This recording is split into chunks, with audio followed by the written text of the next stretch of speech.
Have you ever wondered why a faith that burst onto the world stage in the 7th century now shapes the lives of nearly 2 billion people, influences global politics, and seems to stand in such stark contrast to the biblical narrative of redemption by grace through faith in Jesus Christ? Or why the deserts of Arabia, long dismissed as peripheral in ancient times, suddenly became the launch pad for one of history's most explosive religious movements? If you're a student of Bible prophecy, these questions aren't just historical curiosities. They feel like pieces of a divine puzzle that Scripture might have been hinting at all along. Stay with me through every layer of this exploration, because we are going to peel back the historical record, dive verse by verse, line by line into the foundational passages of Genesis, and connect dots that stretch from Abraham's tent all the way to our headlines today. The most eye-opening insights, the ones that will reframe how you watch end-times developments in the Middle East, are coming, but only after we build the full picture together. Let's begin where every honest investigation must, with the man and the moment that changed everything. Picture the rugged hills outside Mecca around the year 610 AD. A 40-year-old merchant named Muhammad, respected by his Quraysh tribe for his honesty, and known as Al-Amin, the trustworthy one, retreats to a cave on Mount Hira for solitude and reflection. According to the earliest Islamic traditions recorded in the Hadith and Sirah literature, an entity appears to him and commands, "Recite, in the name of your Lord who created." Muhammad, terrified, rushes home to his wife Khadijah, who comforts him, and eventually takes him to her Christian cousin Waraka, who reportedly identifies the visitor as the same angel who spoke to Moses, the brother of Miriam. Over the next 23 years, these encounters produce what Muslims call the Quran, a text that positions itself as the final correction to the scriptures given to Jews and Christians. By 622 AD, facing persecution, Muhammad and his followers make the Hijra to Medina, where he establishes a community blending faith and governance. Within a decade, he returns with his followers to conquer Mecca, and after his death in 632 AD, much of the Arabian Peninsula was unified under this new monotheistic banner. His successors, his followers the caliphs, launch lightning conquests that within a century stretch from Spain to India, creating an empire that preserves and spreads what has become known as Islam. But here's where the intrigue for prophecy students kicks in hard. Was that cave encounter on Mount Hira truly the Archangel Gabriel continuing the line of biblical revelation? Or does Scripture itself give us tools to test such claims? Pause and consider this. The Apostle Paul, writing to the churches in Galatia around 49 AD, centuries before Muhammad, was already warning about deceptive spiritual influences that could masquerade as divine updates. Let's open Galatians chapter 1, verses 6 through 9, and listen carefully to every word because Paul is astonished at how quickly people were turning away. He says, I am astonished that you are so quickly deserting the one who called you to live in the grace of Christ and are turning to a different gospel, which is really no gospel at all.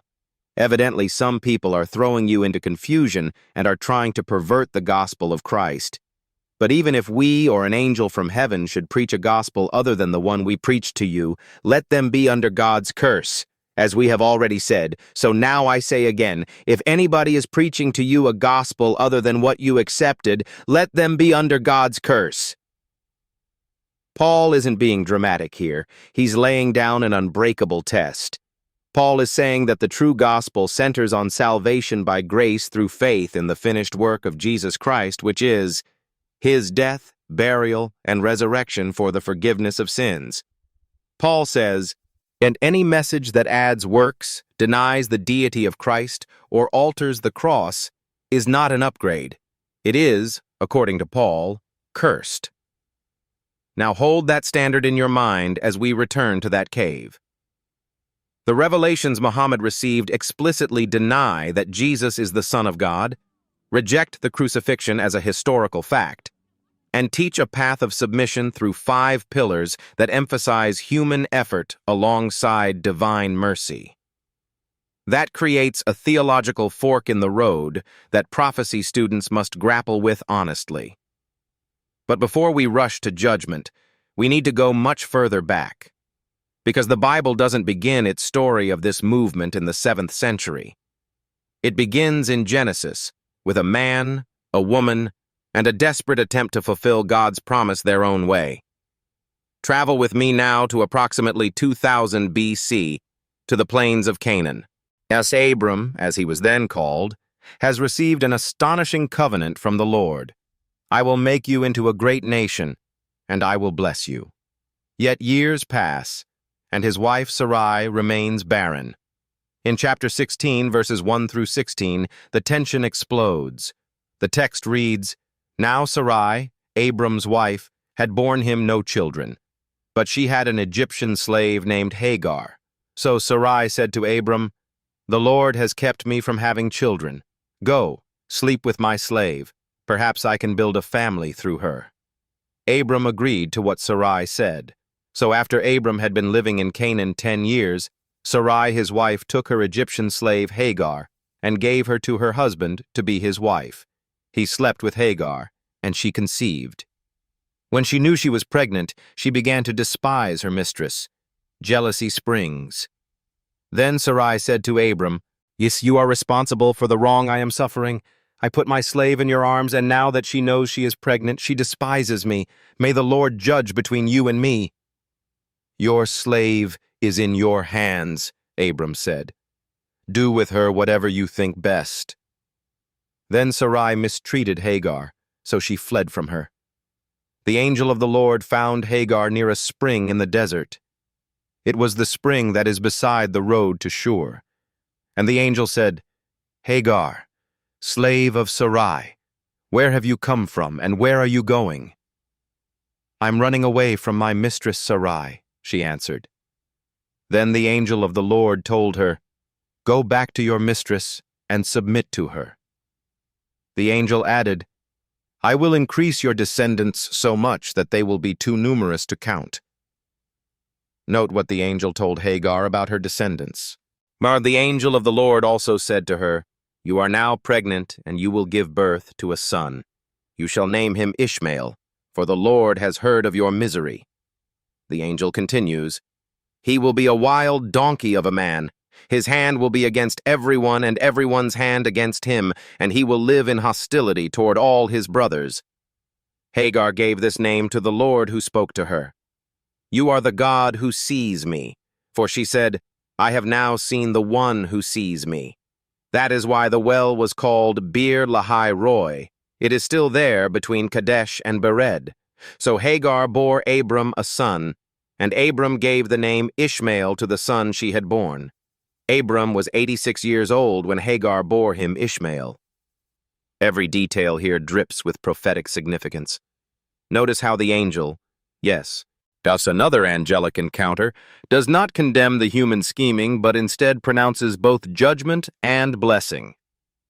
Now Ishmael, whose name literally means God hears, will become the father of a vast multitude, but his character is described with haunting precision.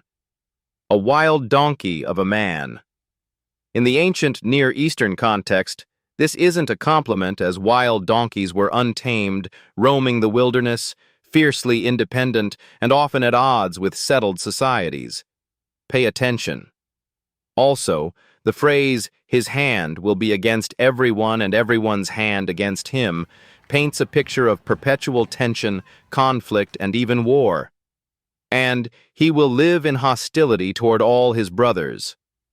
This would include the future line through Isaac. This isn't casual poetry. It's a divine forecast of the relational and territorial dynamics that would define Ishmael's descendants for millennia. So Hagar, an Egyptian, flees toward Shur, the very wilderness that would later become associated with Arabian tribes. Prophecy students, lean in. God is already mapping out the geography and temperament of a people group that would one day give birth to a global faith. But the story doesn't end there. God isn't finished speaking. Fast forward to Genesis 17, where the Lord appears again to Abraham, now renamed, and renews the covenant with breathtaking clarity. After promising that Sarah will bear the covenant son Isaac, Abraham pleads, "If only Ishmael might live under your blessing." Listen to the Lord's response in verses 19 through 21. "Yes, but your wife Sarah will bear you a son, and you will call him Isaac.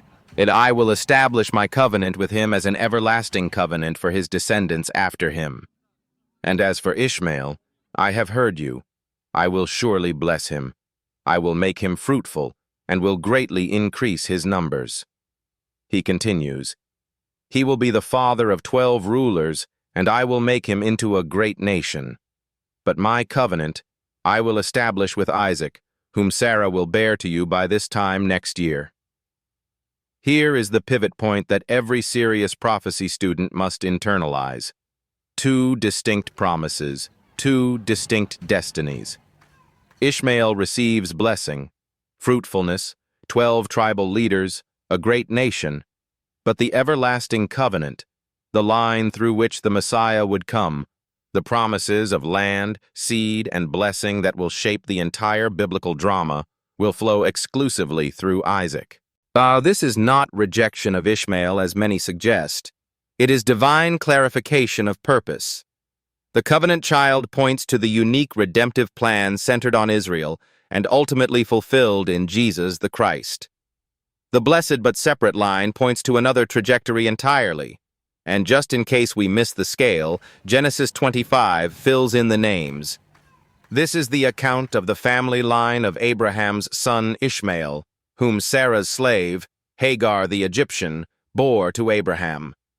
These are the names of the sons of Ishmael, listed in the order of their birth. Nebaioth, the firstborn of Ishmael, Kedar, Adbeel, Mibsam, Mishma, Duma, Massa, Hadad, Tema, Jetur, Naphish, and Kedema. These were the sons of Ishmael, and these are the names of the 12 tribal rulers according to their settlements and camps. Ishmael lived 137 years, yet he breathed his last and died, and he was gathered to his people. His descendants settled in the area from Havilah to Shur, near the eastern border of Egypt, as you go toward Asher, and they lived in hostility toward all the tribes related to them. And they continue to do so to this day. 12 princes, exactly as promised. Settlements spanning the Arabian wilderness. And that closing line, they lived in hostility toward all the tribes related to them, echoes Genesis 16 like a recurring theme in a symphony. These tribes, Nebaioth, Kedar, Tema, became the ancestors of the Arab peoples. Centuries later, Islamic tradition proudly traces Muhammad's own Quraysh lineage back through Kedar to Ishmael and Abraham. The historical origin of Islam, therefore, isn't a random eruption in the desert. It is the late blooming of a branch God himself prophesied would become a great nation, independent, numerous, and marked by that characteristic spirit of fierce autonomy and relational friction. Now layer in the New Testament lens.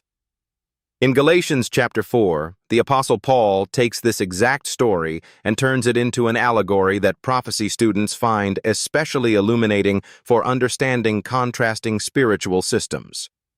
Hagar represents the covenant from Mount Sinai, law, works, slavery, while Sarah represents the covenant of promise and grace, the child of the flesh versus the child of the spirit. Paul concludes that the present Jerusalem, bound by law, corresponds to Hagar, while the heavenly Jerusalem is free. Some careful interpreters see in this framework a prophetic parallel for any religious system that emphasizes submission through law and human effort while rejecting the finished work of the cross. Again, not a condemnation of people, but a discernment tool for teachings. Fast forward once more to that 7th century cave. The revelations Muhammad received emphasized strict monotheism, prayer, fasting, charity, and pilgrimage, beautiful disciplines in many ways, but they also redefined key biblical events. Jesus becomes a revered prophet, but not the divine son. The cross becomes an illusion. Salvation hinges on submission and good deeds tipping the scales on Judgment Day. Prophecy students tracking the different gospel warning now see a pattern. An angelic encounter delivering a message that, while claiming Abrahamic roots, it diverges dramatically from the gospel Paul and the early church defended to the death. And remember 2 Corinthians 11:13-15. For such people are false apostles, deceitful workers, masquerading as apostles of Christ. And no wonder, for Satan himself masquerades as an angel of light. It is not surprising, then, if his servants also masquerade as servants of righteousness. Their end will be what their actions deserve. Paul wrote this to protect the church from counterfeit authority. The principle stands timeless. Test every spirit, every message, against the unchanging apostolic gospel. So what does all of this mean for those of us watching the signs of the times? The same Ishmaelite tribes that spread across the Arabian Peninsula later fueled the rapid expansion of the caliphates.